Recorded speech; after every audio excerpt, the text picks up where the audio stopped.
Fala pessoal, sejam bem-vindos ao canal Politizando. Eu sou o Fábio Jacob e um pastor e policial federal fez um desabafo aí nas redes, que é um verdadeiro tapa na cara daqueles outros pastores que grudaram no Bolsonaro aí desde 2018 e que ficam usando daquele terrorismo religioso de dizer que quem não vota no Bolsonaro não pode se dizer cristão. Esse é o primeiro assunto de hoje. O segundo é o seguinte: o Bolsonaro deu uma declaração durante uma entrevista assim, perigosíssima, sobre poder se refugiar em uma embaixada, caso, o que deu a entender ali é caso um pedido de prisão, um mandado de prisão seja emitido. Uma coisa realmente revoltante e que não tá ganhando muita repercussão por aí, certo? E por último, aliados de Lula, vem o presidente lançando o Haddad em 2026 por causa do pronunciamento na TV que ele fez no dia de ontem. Pessoal, tudo isso eu vou desenvolver daqui a pouquinho, mas antes quero pedir aqui o seu like e o seu comentário. Olha, principalmente o like, não tira nem um segundo de você e ajuda demais a gente aqui no canal, certo? E confira se está inscrito. Se não tiver, se inscreva. Vamos aqui então pro pastor e PRF Alexandre Gonçalves, que ele já apareceu outras vezes aqui no canal. Ele traz reflexões muito bacanas que valem a pena da gente repercutir por aqui, certo? Ontem mesmo ele postou o seguinte texto.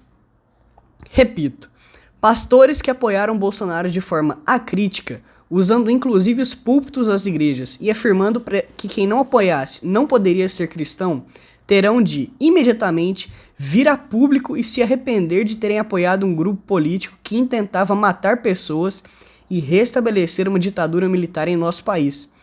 Se, sem o poder ditatorial, sendo PRF, fui vítima das mais vis perseguições, incluindo a abertura de procedimentos investigatórios inquisitoriais, imagine o que seria de mim se desse certo o plano desses criminosos. Arrependam-se. Olha, o que a gente viu aí nos últimos anos foi absurdo realmente, né? Principalmente entrando aqui nesse mérito desses pastores que usavam a fé das pessoas pra fazer um terrorismo, essa coisa escrota, essa coisa nojenta, de dizer que quem não vota em fulano não é cristão. Esse fulano, às vezes era Bolsonaro, né? Muitas vezes, na verdade. Uma coisa repugnante, realmente. É um desrespeito ali com o fiel e é um desrespeito com a própria fé. Olha, inclusive, a postura do pastor Silas Malafaia, que aparece bastante aqui no canal, é uma coisa, assim, assombrosa, é assustadora. Uma mistura aí sempre de religião e política, uma coisa que você nem sabe mais onde começa uma e termina a outra. Olha, mas as pessoas não são bobas, né? Muitos evangélicos aí já rejeitam Malafaia por conta dessa postura. As pessoas não são bobas, elas acordam Malafaia. Pessoal, indo aqui pro segundo assunto, o que o Bolsonaro disse agora, e eu vou trazer aqui, é grave. E eu não sei o motivo disso não estar repercutindo muito como deveria. Não sei se é porque é um fragmento ali de uma entrevista longa que ele deu, enfim. Vamos aqui para a matéria da Carta Capital. O ex-presidente Jair Bolsonaro não descarta buscar refúgio em uma embaixada para tentar evitar uma ordem de prisão após ser indiciado pela PF por tentativa de golpe de Estado. A possibilidade foi citada pelo ex-capitão em uma entrevista concedida ao site UOL e publicada nesta quinta-feira, 28, hoje mesmo.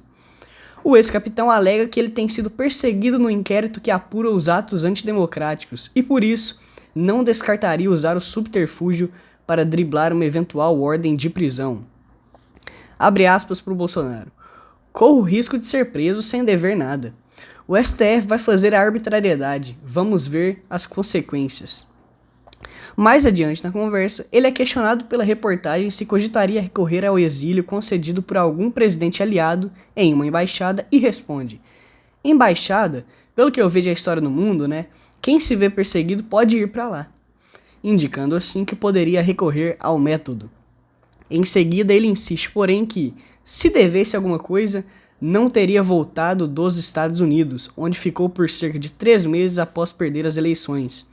Segundo a PF, a viagem serviu justamente para evitar uma eventual prisão e aguardar o desfecho do 8 de janeiro, tido por militares aliados do ex-capitão como um evento disparador do golpe.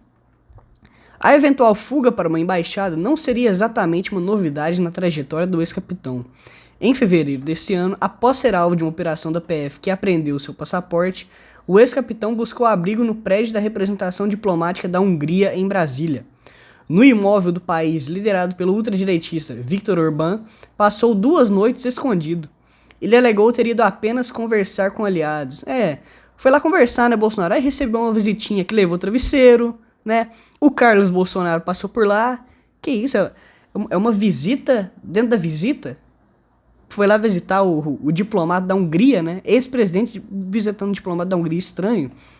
E aí, de repente, o seu filho aparece lá. Estranho, né? Parece mais uma fuga mesmo, mas acho que só parece, né? Na ocasião, as imagens do ex-presidente escondido na embaixada foram reveladas pelo jornal New York Times e ganharam repercussão mundial. Olha, pra mim isso aqui já é um motivo gritante para uma prisão preventiva. O Bolsonaro já demonstrou que pode fugir nessa ocasião aí, quando correu para a embaixada da Hungria, quando a coisa apertou. E agora, depois de indiciado, ele dá uma declaração dessa? O que a justiça está esperando, meu Deus do céu? Pra mim é claro e óbvio que é o que ele vai fazer caso um mandado de prisão seja emitido. Vai correr pra uma dessas embaixadas aí. Olha, sinceramente, ali em cima, né, ele diz que tá sendo perseguido nesse inquérito. Por favor, né? A gente tá aqui todo santo dia trazendo novidades. Olha, não para de sair coisa disso aí. Agora o Moraes tirou o sigilo, né, do inquérito, são mais de 800 páginas. Gente, tem prova a rodo contra o Bolsonaro. E olha, o Haddad fez um pronunciamento na TV e abriu um debate interno no governo Lula ali de que o atual presidente pode não ser o candidato em 2026, mas sim que o candidato seja o próprio Haddad, atual ministro da Fazenda. Vamos aqui para a matéria do Poder 360. A aparição do ministro da Fazenda, Fernando Haddad, em um pronunciamento de mais de 7 minutos em rede nacional, no rádio e na televisão, foi interpretada por políticos de partidos aliados ao governo como um posicionamento para a campanha presidencial de 2026. Na teoria, Lula deve ser candidato à reeleição daqui 2 anos, mas o petista completará 81 anos em 2026. Aliados têm dito que o presidente sinaliza que poderá não concorrer. O próprio já afirmou que avaliará como está sua saúde e que só entraria na disputa para evitar que trogloditas que governaram esse país voltem a governar. Haddad é sempre o nome citado como possível candidato a presidente caso Lula não queira disputar. Outros aliados próximos também são mencionados na bolsa de apostas, como o ministro da Educação Camilo Santana. Mas o fato de o ministro da Fazenda ter substituído Lula em 2018 em cima da hora, quando o petista foi impedido de concorrer, credencia Haddad a ser novamente escolhido. Credencia porque ele levou uma surra do Bolsonaro, né? Na TV, o ministro da Fazenda passou mais da metade do tempo falando de programas sociais do governo atual e menos sobre o pacote que teria de aplicar cortes nas despesas federais. O formato da apresentação, com imagens de pessoas beneficiadas por programas como o Pé de Meia, lembrou as propagandas de campanhas eleitorais. Como a ida de Haddad para a TV foi uma determinação de Lula, a interpretação de políticos em Brasília foi a de que o presidente está preparando seu sucessor com esse tipo de estratégia. E o pronunciamento em rede nacional faz parte dessa decisão. Coube a Haddad também anunciar o cumprimento de uma das principais promessas de campanha de Lula. O ministro disse que o governo isentará do IRPF, Imposto de Renda da Pessoa Física, quem ganha até R$5.000. A mudança, porém, só deve valer a partir de 2026. Olha, pessoal, sinceramente eu não gosto da ideia. O Haddad é um cara que nas urnas é um derrotado, né? Perdeu pro Dória, perdeu pro Bolsonaro, perdeu agora pro Tarcísio, sempre com muita rejeição, isso é fato.